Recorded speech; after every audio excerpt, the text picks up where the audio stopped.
I believe we're live again. This is Speed at the bottom of the helix. Now we have the owner of City Classics, producing realistic miniature buildings and accessories for model railroaders since 1989.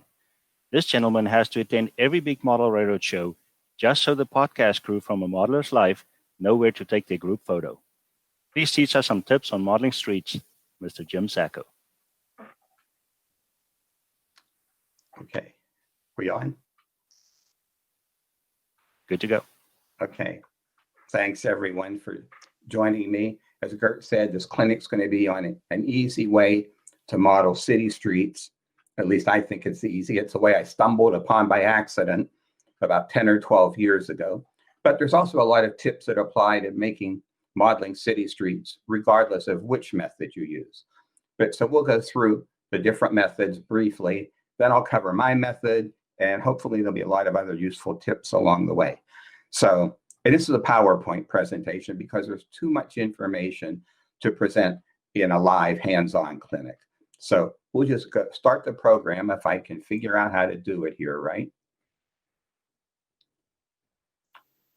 Sorry.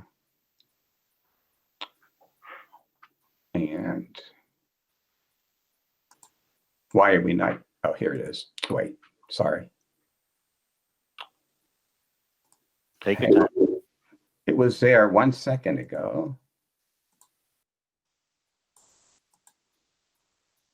Hang on. For some reason now it's not showing up. The Adobe file is open. Yes. I mean, Share application doesn't find it. Could I close it and start it again? You could.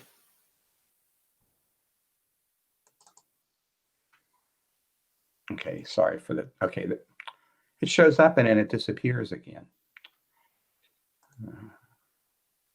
No. There's your screen. So I would stop sharing that. Okay. You want to go back to share, right? And share and pick application.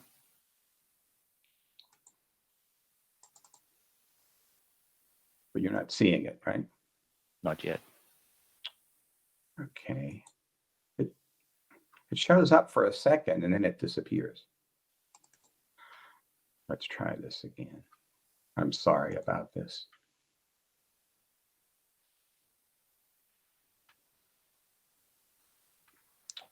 Oh boy. What am I doing wrong this time? I'm sorry for the delay, folks. How many different ways are there to open it? You could make the PDF full screen and then share your screen.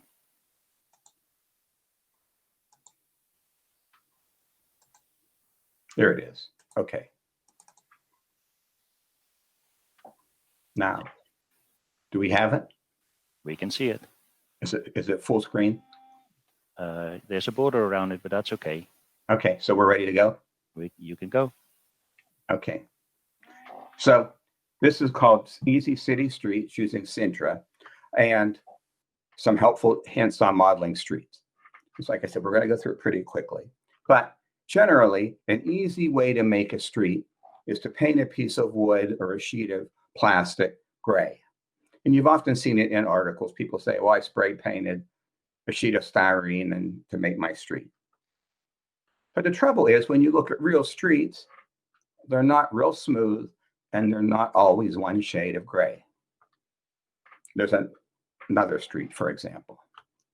So my question has always been, why don't we spend as much time on our streets as we do on our models? And is there an easy way to make realistic looking streets? Well, there's many different ways to model urban streets. There's not really any best way because every method has its good and its bad points. Some common methods are plaster or a similar material, hydrocal or Durham's rock putty, whatever you prefer. There's also sheet styrene or cardstock. And you have modular street systems, some of which are molded in plastic, some are printed on foam. But for example, though, to me, there's some difficulties in modeling city streets with plaster. They can look really, really nice, but it can be very messy to work with. It can be time consuming, as I'll show you in a minute. You have to work quickly before the plaster dries. If weight's a concern, it can start to get very heavy, especially if it's on a portable layout. And it has the potential to turn out badly, especially if you have street trackage and turnouts. If you get plaster into them, then you have a real mess on your hands. Or even if you just don't get it smoothed out nicely before it dries. For example, this is a street I made on an HO module in another lifetime. As you can see, I set up some form work using strip wood, and I poured little sections at a time. There's a better view of it. Now, this took me forever because I scribed in Belgian blocks, which is sort of like the equivalent of square cobblestones in the area I live, which is Pittsburgh. And it took forever to scribe all of these blocks. Now, here it doesn't look too good. When it was done, I was very happy with how it turned out. I couldn't have been more pleased. All the blocks were scribed. It turned out smooth. I did the sidewalks the same way. But honestly, I won't live long enough to ever do that again. So there has to be an easier way to make city streets. Well, what about other methods, such as foam board and foam core? Well, they can warp if your layout is anywhere where there's any humidity, or maybe if they get wet while you're doing scenicking, applying diluted glue or a matte medium. So that's the drawback of that, if it's a material that can absorb moisture. And also, modular street systems are nice, but they're not flexible enough for many modelers because not every modeler is modeling every street on a 90-degree grid. And I think they're usually on the wide side, the streets. Now, you can use styrene, but as we said at the outset, it's awfully smooth and it can be difficult to scribe. Again, we've all seen articles where someone said, I use sheets of styrene painted gray for my streets. But really, like any good model, though, it just takes more effort than spray painting a piece of plastic gray to achieve really realistic results. So we're going to look at a different method that I think is easier and less messy than using plaster. It's more realistic, I think, than styrene if done properly. It's relatively inexpensive, and it's more flexible than modular streets. And it's also something I discovered by accident one day because I had an old plastic sign that I cut up and started using for something. And you'll see why the sign part is important in just a couple minutes here. Okay, you're saying, well, what is it? Well, it's something called Sintra. Okay, be clear, it's not this guy. He's Sinatra, but we're talking about Sintra. So you don't want to go into the store and ask for Sinatra, or they'll give you a record album. Okay, so you're saying, well, what is Sintra? Are you ready? It's a plastic that's commonly used by sign makers, like the sign you see on the left, often used in trade show exhibits or in store point of purchase displays. Now, you're wondering, why Sintra? Well, because it's a lightweight yet rigid board of moderately expanded closed cell polyvinyl chloride extruded in a homogeneous sheet with a low gloss matte finish. There, that tells you everything you need to know, right? No, not really. You're saying, well, what does that mean? Well, what it means is under magnification, you can't see it with your naked eye. Sintra has a foam-like quality. That makes it lighter than solid plastics. Well, basically, when they produce it somehow, microscopic bubbles are introduced into the sheet of plastic of Sintra. So that's what makes it perfect for signs and displays. It's so much lighter than a solid piece of plexiglass or styrene. Now, weight may be a consideration in some instances. It really is for sign makers, But for us, there's a better reason to use Sintra. And just to be clear, it's also called expanded PVC. And we'll cover that in just a minute too. But in our case, the foam-like quality has another more important feature that most sign makers and display makers pay no attention to. Because it has these microscopic bubbles, it's relatively soft, which means you can easily scribe and impress details into it. Now, just to be clear, Sintra looks and feels like any other sheet plastic, except that it's softer. Now, if I was to hand you a piece of sheet styrene and a piece of white Sintra or PVC, you probably would not be able to tell the difference. We're not talking about something like styrofoam or foam core. That's totally different. It's sheet plastic. But the softness makes it perfect for scribing in cracks, concrete joints, bricks, and other street details. Because if you've ever scribed styrene with a knife, you've probably seen that when you do it, it raises ribs on either side of your groove. You're sort of like displacing the material. Then you have to sand or cut or file those ribs off because it just doesn't look very good. But with Sintra or expanded PVC, it's soft, and so it doesn't create those raised ribs because you're actually pressing into the detail. You're pressing the detail into it. Really, it's soft enough that you really don't need a sharp knife to scribe Sintra. You could do it with something like a butter knife if you press hard enough. And we'll cover that too. Now, what about if you want to reproduce common sites found on concrete streets, like chipping, cracking, or spalling, where the top layer of cement starts to crumble away and you see the aggregate underneath? Now, how would you do it if you were using plaster? Well, plaster you could chip and crack and you could achieve it. Styrene, not so much because it's pretty hard. And the same with poster board. How would you chip and crack paper? You don't really. But with Sintra, it's easy. All you need are some highly specialized tools. I have my own, and what I do is you can use them to press in little divots and chips and potholes and break broken sections of concrete very easily. I call my tools rocks. That's all you need. A couple rocks that you can hold in your hand.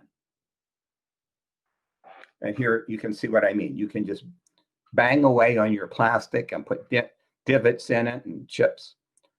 And it's perfect for doing broken concrete. There's a few more. Okay, we're going to skip this one because that's actually a handout model I pass out in clinics in person. Also, because Sintra is fairly soft, you can cut openings very easily with a chisel point blade, really any blade. If you want to put in manholes, grates, different things, you can just press it right through the plastic. You don't have to scribe it and break it and file it. Now, are there any drawbacks to it? Because no method is perfect. Well, it's just sheet plastic. So you probably couldn't use it to do extremely old or very crooked streets, like these streets on George Selio's layout that twist and turn up a hill, because it is sheet plastic and it's just not that flexible. But if you're modeling city streets like this part of his layout, I think it's the perfect material to use. So what we're going to do first is go through some steps in making city streets using Sintra. But first, one of the most important points is obtaining the material. So just to explain a little bit, Sintra comes in a variety of thicknesses and colors. The largest variety of thicknesses is in white. The colors only come in 1 or 2 thicknesses, and they're on the pretty thick, stiff side. You can see there's some samples. And I really wish the color Sintra would come in a wider variety of sheets because they have a perfect light tan that's a perfect shade of old concrete, different shades of gray, but they're pretty thick. And also they're very hard to find and they're more expensive. Whereas the white, you can see it steps down. It comes in a very thick piece, almost like a board, all the way down to 1 millimeter. For me, it doesn't really matter what scale I should say, but for me, 2 millimeters seems to work well for streets. In HO scale, I found the 1 millimeter thickness works well for sidewalks. And it would probably work well for N scale because they don't make it any thinner than 1 millimeter. But again, these thicknesses are usually only available in white. Now, Sintra is a trade name, but some companies or some distributors go use the name Comatex, Comacell, Celtec, or simply expanded PVC. I just use Sintra because it was the most common at the time when I did this clinic. Okay, so probably saying now, well, where do I get it? Well, the easiest place is a sign shop. You can use Google to find one, unless you know of one that's near you in your area. Most sign shops I've just found have boxes of scrap material because they're always cutting signs to different shapes depending on what the customer wants. So they have strips and pieces, scraps all over the place. Some of them will be happy to give you your scraps if they know you're not going to be going into competition with them. I don't know why, but some sign makers are paranoid about that. Others may just charge you a token amount for leftovers. Really, I think this is the best way to find some, because if you get their scraps, you'll get a variety of shapes, thicknesses, maybe even colors that you can play and experiment with to see which ones you like the best. Now, what if you want large sheets? Well, again, some sign shops may be willing to sell it to you or order what you want for a small markup. For the best prices, though, you'll likely have to go to a plastics distributor. Unfortunately, though, most suppliers of plastics seem to focus more on industrial type plastics, like the ones at the bottom: Delrin, nylon, Teflon, ABS, plexiglass, and a bunch of other fancy names that I can't spell. But Sintra, on the other hand, is used more in the field of graphic arts and displays. So you're more likely to find Sintra, or expanded PVC, at suppliers who cater to graphic arts. And they're often listed under sign equipment and supplies or screen printing supplies. Now, sometimes you'll find one that won't sell to you if you don't have a sign shop or a sign store, but others will. You just don't know what you'll find. Thankfully, though, there are some that will sell directly to consumers, which is good for us as model railroaders. Some of them will even roll it up if you're getting the thinner sheets and ship it to you via UPS. One of the ones I've used, sometimes my local plastic supplier will have Sintra in stock, sometimes it won't. But I've used this company, United States Plastic Corporation, and they're in Lima, Ohio. And they'll roll it up and ship it to you. And just to be clear, that's Lima, Ohio, not Lima. If you order it from Lima, you'll be ordering it from Peru, and your shipping will be really high. You don't want that. So finding a source is the first step. And another thing, too, which I noticed the other day, if you go on and Google expanded PVC or Sintra, some of the first names that will come up are the sponsored ads. Don't go to them because they're misleading and they will charge you an arm and a leg. You really want just a basic plastic supplier or sign shop supplier. And just to give you an idea, you really shouldn't pay more than between $20 to $30 for a 4x8 sheet. It's not that expensive. Anybody else that charges you more than that is ripping you off. Okay, so now let's say we have our material and we want to make our streets. Now, many of these suggestions, as I said at the beginning, are applicable to any method. But the first thing you want to do is prepare your subbase to support your streets. Any rigid material will work: plywood, masonite, homosote. Now, if you're just putting your streets on a flat tabletop, like a 4x8 sheet of plywood, you don't have to worry. Your subbase is there. But if you're having different grades, then things become a little more involved. You have to build up some type of support for your streets, and it needs to be rigid. You can see this is a picture of the last layout I built and how I used thin plywood to support the track and where the streets were going to go, the cookie cutter style. Now, you could, if you're going to use blue foam, you don't want to just hack away at it because this plastic is not that much of a support. It's not that self-supporting, I should say. But you can use the foam if you cut it to a reasonably close profile where you want your street. The next step is decide on your street width. Now, this is an important step, regardless of what method you use to make your streets. And we're going to stop for a minute to discuss this, sort of go off on a tangent, because I think this is actually maybe one of the most important points of the whole clinic. If you're at any internet news groups, you may have seen that maybe once every 2 months or so, on the more popular forums, someone will come on and say, how wide should I make my streets and roads? And someone invariably, invariably replies by giving the width of actual roads. Well, civil engineering standards say that a street should be blah, blah, blah, wide. Well, my answer to that is no.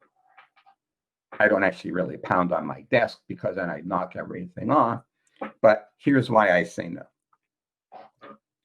The hobby of model railroading is about making compromises and selective compression.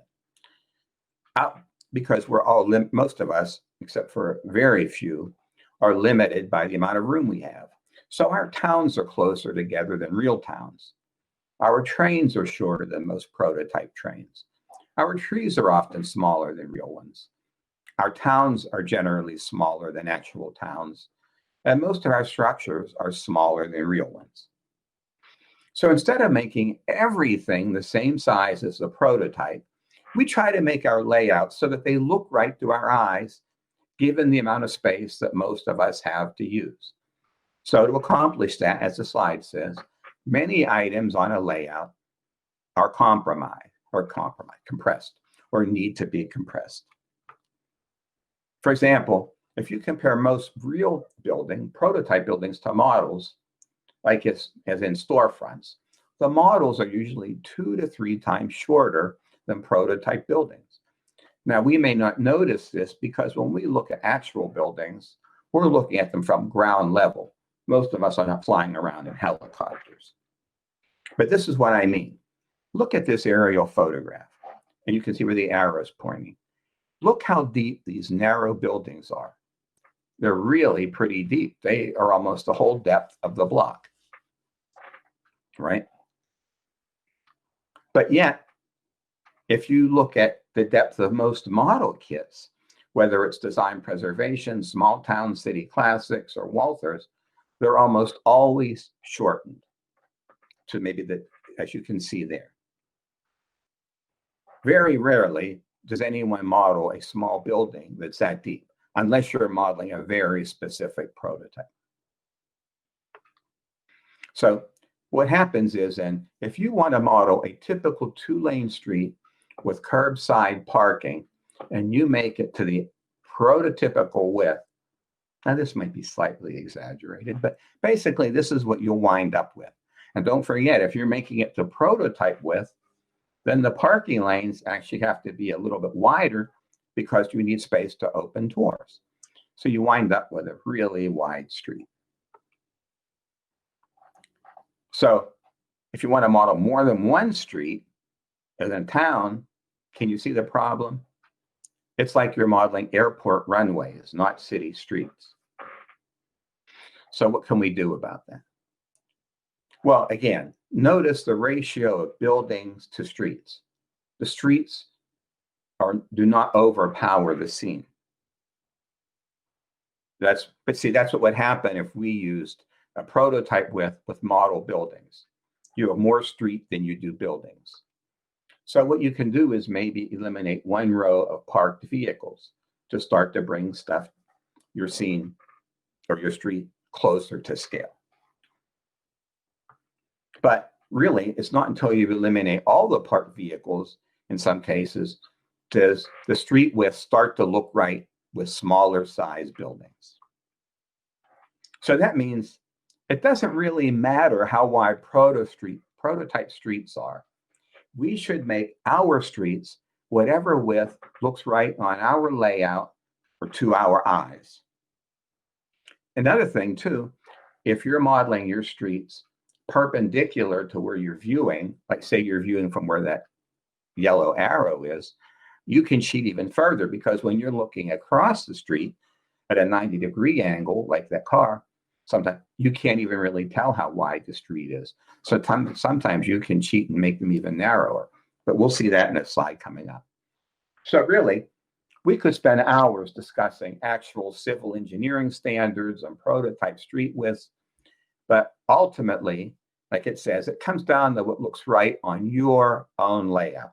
So don't be intimidated by anyone that insists street widths must follow prototypes. And look at this. If you're modeling an older city, there's a good chance that most of the streets were built before any standards even existed. Look at this street not far from where I live. This street could never be built today. Yet some people would probably say it's not prototypical, but there it is. Look how close the streetcar tracks are to the curb. If you took one step off the curb, you would be creamed. There's no room for a safety zone. There's no room at all for cars to get around streetcars.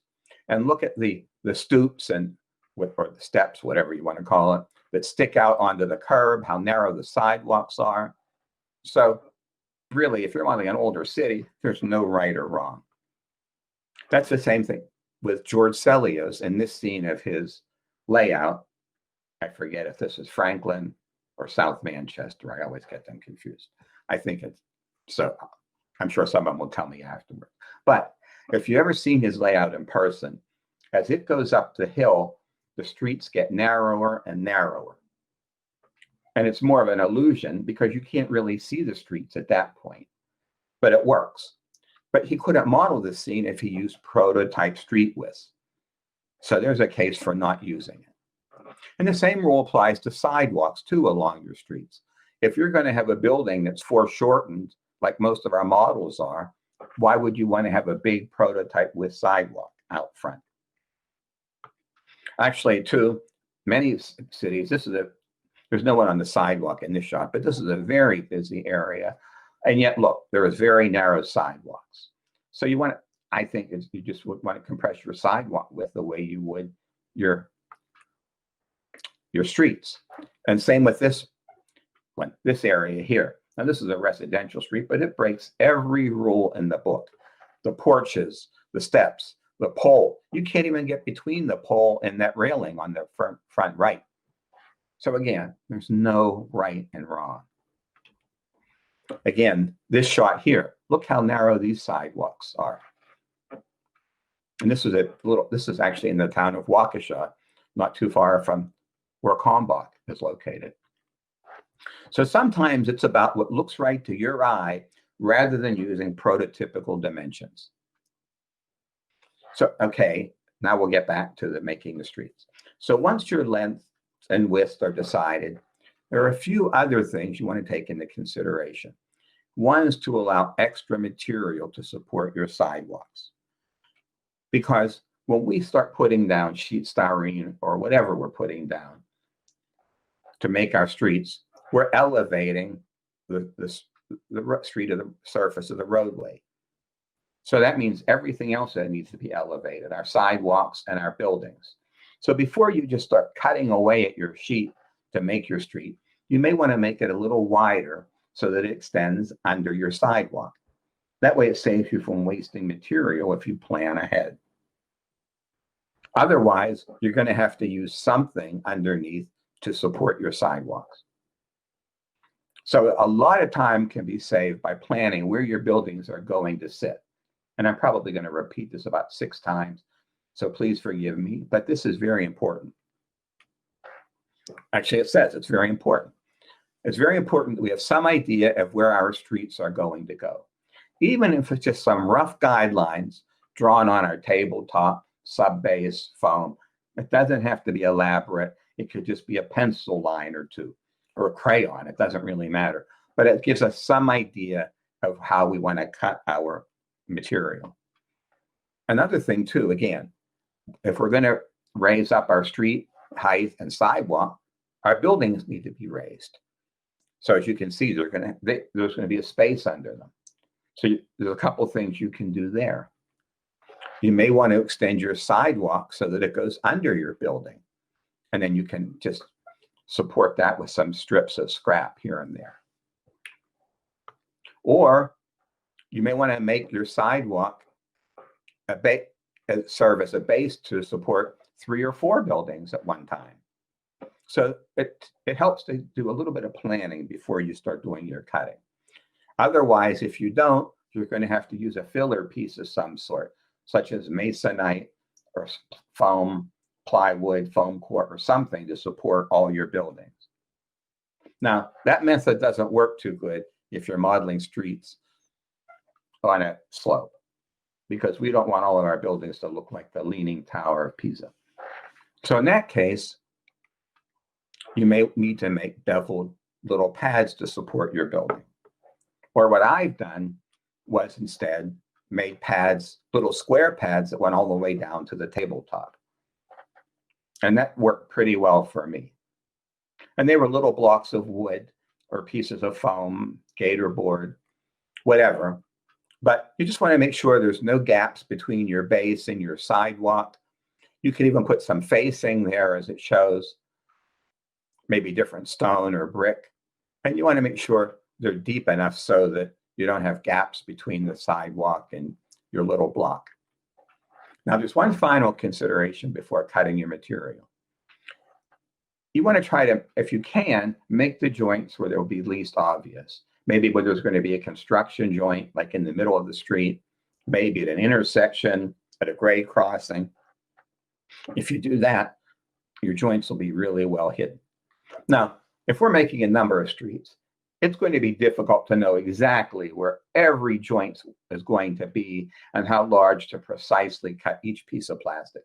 There's going to be some trial and error. And so it's likely we'll end up doing a few sections at a time too. Not everything's going to be cut perfectly way in advance. But again, it's just important that we have some idea where our streets are going to go. Now, once all that boring preparation is done, you can start cutting your pieces of plastic for your street. Again, we just need some pre-planning so that we don't waste all this material that we just ordered. Now, one thing is you can't score and snap Sintra because it's softer than styrene. If you try to score it and snap it, you'll get a very jagged edge. You have to cut all the way through. Now, the good news is it's easy because it's relatively soft. Any sharp knife will work. An X-Acto type hobby knife, utility knife, one of those snap-off type blade knives, a razor blade.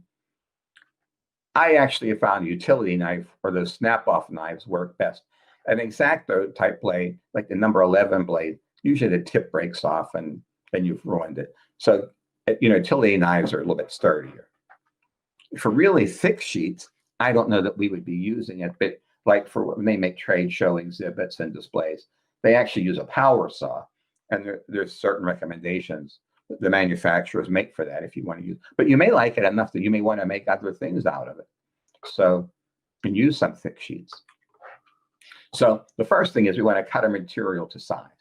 We want to try to keep the pieces to a manageable length. We don't want them like 5 feet long because we're going to have to glue it and paint them, and you don't want to feel like you're holding like a snake in your hands, flopping all over the place. I would say maybe try to keep them down to 2 or 3 feet in length if you can. Now, once your pieces are cut, then you can start to have some fun, because that's when we turn our sheet of Sintra into a street. The main tool I found that works the best as a scriber. There's all different types of scribers. You can get them at a hardware store, at train shows, hobby dealers, whatever. Those are some of the ones I've used. The one thing is, though, you don't want to cut into the Sintra. It's not like styrene where we're cutting into it. You want to press the lines into it. So you don't want something that's too sharp. I've actually rounded the tip of some of my scribers a little bit, because if it's too sharp, it will snag and tear your material. So you want it a little bit rounded so that you can press the detail in. Really, anything hard will do, but you want something that will give you some accuracy. I mean, you could actually use your thumbnail in some cases, but that's not going to give you nice straight lines. So what I usually do is start by finding the middle of a strip and scribing a line down the center.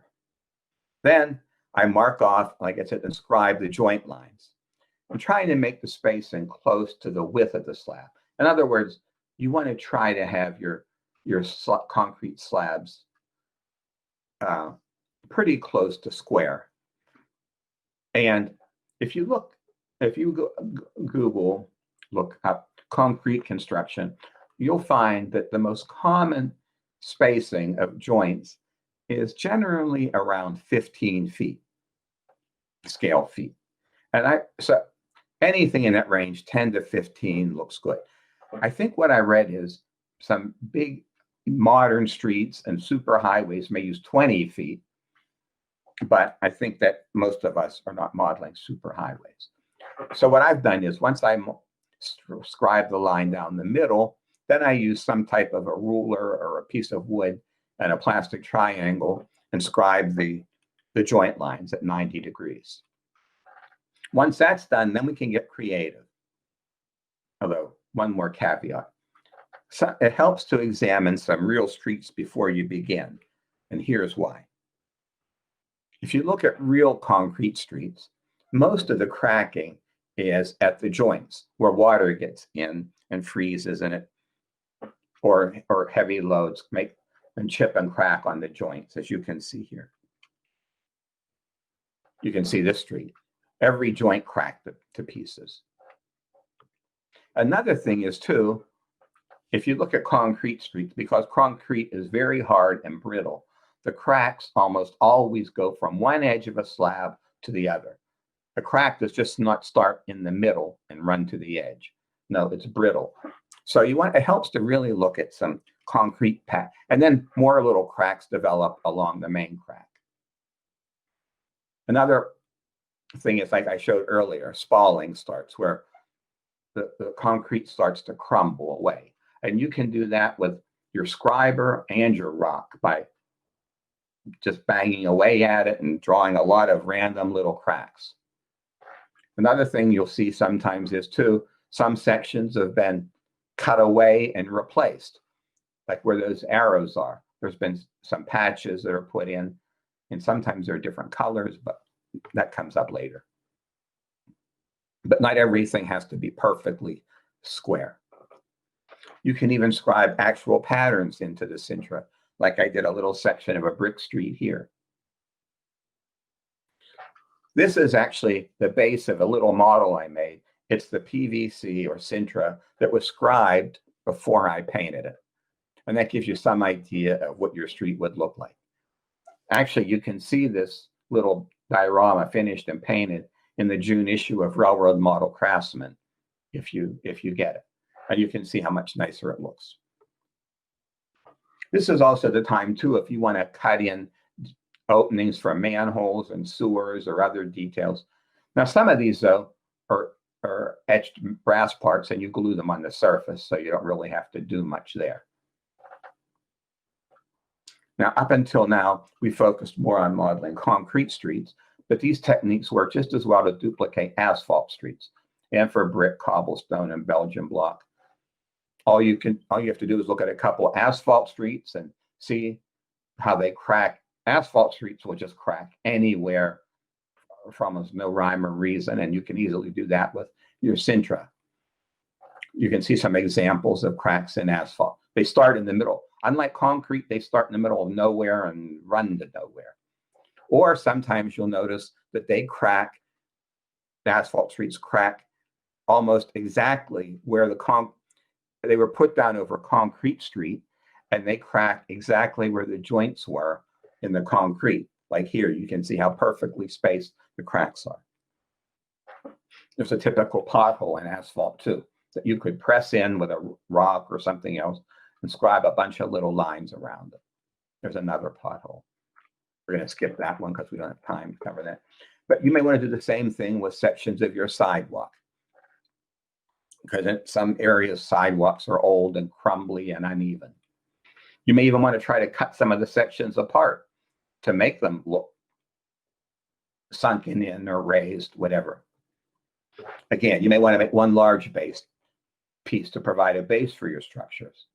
Now, our next piece, once our pieces are cut, the next step is painting. Of course, we want to make sure they're clean and dry since we've been handling them. Again, we could spend the rest of the day discussing painting preferences, our favorite brand of paint, an airbrush versus spray paint, our favorite colors for concrete, room lighting. There's just so many variables, and we don't have the time for that.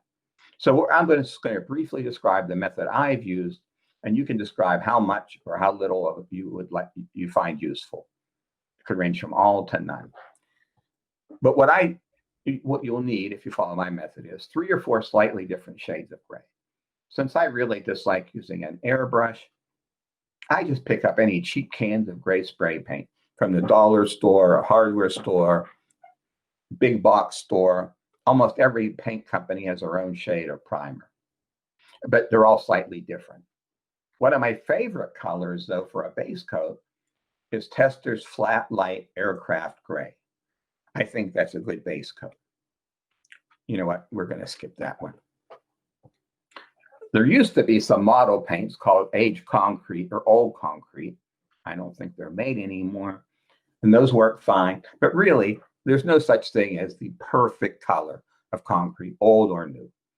If you're modeling old concrete streets, warm grays are probably better since they're a little more on the brownish side, whereas new concrete and most gray spray paints are cool gray.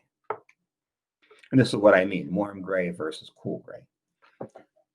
And because I want the easiest method possible, I usually use the cheap spray paint, and that ends up being more of a cool gray. Although now, more companies like Rust-Oleum are making designer color spray paints, and you may find some nice ones that are in a light warm gray that'll work.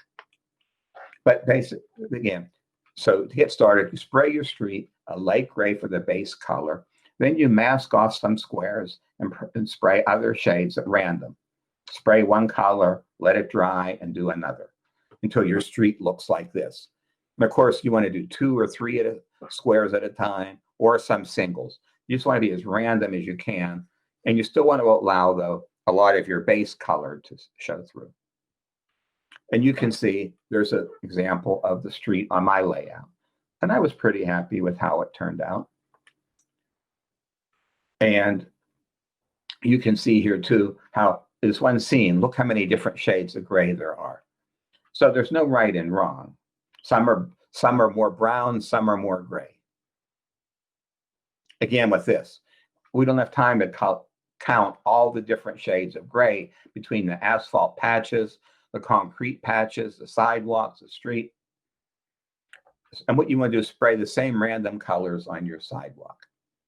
Now, unless you have an industrial-sized paint booth, spray outside. Don't kill yourself.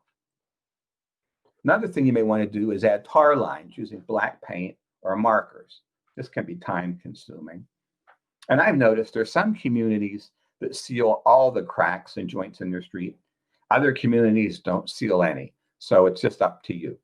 One thing you want to be careful of, though, is if you can use a black marker like a Sharpie, but if you give your street an alcohol wash to bring out the cracks, it may make it run.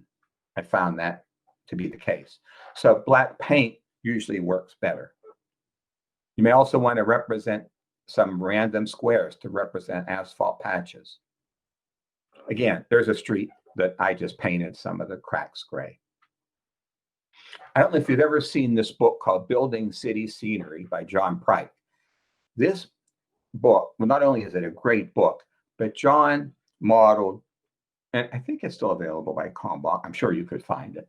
He modeled probably some of the most realistic city streets I have ever seen. You can see there's just a little sample of it. And in his book, he explains how he did it. There's just one small catch. He used cardstock to do that beautiful modeling. And he told me in later years, it absorbed moisture and all worked.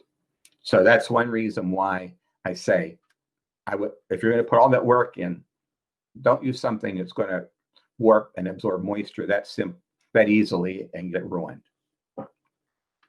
There's another street from another layout of ours, and you can see I just mixed up the colors as randomly as I could. Just real quickly here, this is a gas station I did many years ago, where there's a piece of masonite on the left, painted gray, and I drew some pencil lines. And it was okay, but look how much neater it looked once on the one on the right, when I scribed the lines in with Sintra, and then varied the colors here and there. So I think it really makes a difference if you spend some time on your modeling. Now, just real quickly, the next step is gluing your street in place. You're likely going to be gluing it to something that's a dissimilar material, such as plywood, masonite, foam. Now, some of the manufacturers say you can use a solvent or neoprene-based adhesive. I think probably something like liquid nails or another strong adhesive. Sintra does not seem to be affected by solvents the way styrene does. But here's a problem I ran into. When I tried it, I found that the caulking was too thick and it created an uneven surface, like you can see in the picture. I prefer something that has more liquidity, if I even pronounce that word right. I prefer to use weld bond or tacky glue because you don't have to worry about it reacting with painted surfaces. It can be wiped off with water while it's damp if you smear any. And if you never use these glues, they look like ordinary white glue, like Elmer's glue, but they stick better. They'll stick to almost anything, and they remain flexible, whereas Elmer's glue gets hard and just has no strength if you're gluing it to plastic. There's what they look like here. Weld bond, you can find in most hardware stores, probably in Home Depot, Lowe's, Menards. Tacky glue can be found at any craft store, Walmart in their craft department, almost any place that sells any scrapbooking, anything. And I think they're almost the same thing, except the tacky glue is even cheaper. Okay. Just real quickly, we have when you're ready, you just want to go back and forth, get your glue all over your sheet to glue it down to your sub base. And what you need to do then is put some heavy objects on top. The thing I use that works the best is old Walther's catalogs, if you have any. They're heavy, they're thick, they're flexible. If you put that weight on it, it helps spread the glue out and gives you a good bond. One thing you want to be really careful of, though, is you want to use either push pins or masking tape, something to hold your street in place while the glue dries. Because if you don't, you'll come back later and find out that your street hydroplaned a half an inch away from where you put it. And I promise you this will happen. So you want to use some temporary method to hold your street in place. Then you want to glue your sidewalks in place. And again, use weights to keep them. You could use, some folks would like maybe to form a crown in their street, and you could put a strip of styrene or strip wood under it. The only problem with that is, to me, if you have intersections and you have a street crown coming in from different angles, it could be very difficult to get a good joint between all the different pieces. So then after your glue is dry, I apply a wash of alcohol, water, and India ink. There's no right formula. I would say you just don't want to make it too dark. You rather make light applications. You could spray it on however you want to apply it, brush it on, but you want to blot up the puddles. You just don't want to suck it up out of the cracks like using a paper towel. You could wipe it off using your finger. But once you do this, this step will really show the detail more in your street once it dries. One thing I tried recently that actually I like the best is using a Q-tip. That way you can apply it on each square of the street separately. And when you're doing that, then you get different varieties. Maybe you apply 2 or 3 coats on one square, one on not as much on another, and it varies the look between all of your concrete slabs. And by doing it at a small section at a time like that with a Q-tip, it prevents it from pooling up too much and just drying and leaving puddles. Again, once you do that, it darkens the cracks a little bit and brings out your detail.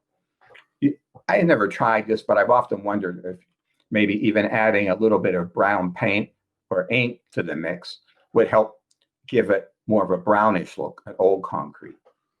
So the final step, because we're running out of time, is adding streaks down the middle of your street to simulate wear, oil stains, anything that makes streets have that dark streak down the middle. Some modelers prefer an airbrush, but powdered chalks work well. You just want to use a wide, soft brush. You want to start with a color that's not too dark and build it up gradually. Brush long, even, light strokes. It doesn't have to be perfect because if you put some vehicles down, they're going to cover up some of your work. But take a look at real streets like this. We probably don't notice it, but there's streaks going right down the middle of almost every street. There's a little sample I did. You can see I just brushed some long streaks of chalk. Finally, then there's street markings. I don't really have a great answer for this. Some folks use striping tape. Some in the past maybe use dry transfer striping, but almost nobody makes that anymore. Masking seems to work really well. I've seen some really, really nice streets and highways where someone masked it off and brushed or airbrushed the stripes, but it's time consuming. What I've done on some of my streets, just because I'm lazy, I guess, I use some colored pencils, not the real hard type like that your teacher would mark up tests with years ago, but artist pencils like Stabilo pencils or Prismacolor that are soft because they're made for writing on hard surfaces. And like you can see here, not the greatest, but I just drew a yellow line down the middle. And for me, it simulated a faded line. You know what? A friend of mine, Neil Shore, this is his layout, and I don't remember why I have this slide in here, so we'll skip it. Just remember, not all lines are straight. Your work doesn't have to be perfect. And then really, your final step is to add details, maybe little bits of trash or litter, whatever you want to add. And, oh, by the way, and then your street's done. By the way, too, these were sent to me by a couple, Deb and Don Lynch, and they used the Sintra method that I was talking about and adding the streaks down the middle of the street, painting slabs, different colors. And they were really happy with it, and I thought it turned out very nice. So to give you an idea of how simple it is, there's another street. So at that point, your street's done. And again, it's not that this isn't the definitive word on painting or weathering. It's just mainly an introduction to Sintra, what it is, and its usefulness to modelers. And then after that, the rest is up to you. So I hope you found some useful information here. Wow, that was a mouthful. Jim, we're going to ask you to answer the questions in Facebook, please, because there's quite a few. The only big question is, would you be willing to share your slides? Well, I've been trying to write an article for Railroad Model Craftsman, and so I really wanted to use them with that. But if anyone would like to email me through cityclassics.biz, I have a written description that I'll be happy to share all the information with. Thank you very, very much. So please take a deep breath, because I don't think you breathed the whole time. That was really, really awesome. Well, I hope folks found something useful in it. I'm sure they did. And thanks for having me and for viewing. Thank you, Jim. Thanks, Jim.